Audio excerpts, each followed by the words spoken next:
Inverse of a matrix by elementary operations. We can find the inverse of a matrix if it exists by using either row operations or column operations. Here, we shall find the inverse of a matrix by using only row operations. Let A be a square matrix of order n. Then A is equal to unit matrix of order n into A. Let a sequence of elementary row operations reduce A on the left side to unit matrix of order n, and the same elementary row operations reduce unit matrix of order n on the right side to a matrix B.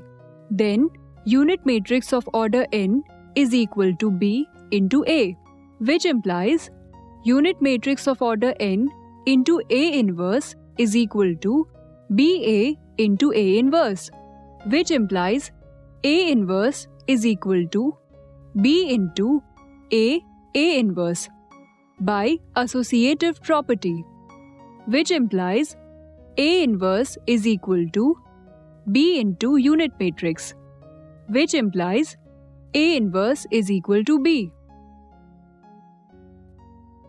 To find the inverse of a matrix by using only column operations, let A be a square matrix of order n.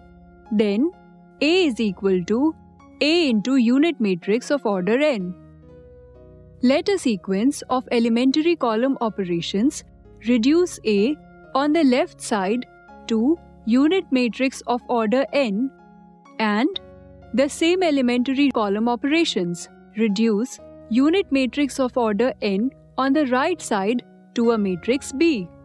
Then unit matrix of order n is equal to A into B, which implies A inverse into unit matrix of order n is equal to A inverse into AB, which implies A inverse is equal to A inverse A into B by associative property, which implies A inverse is equal to unit matrix into B, which implies A inverse is equal to B.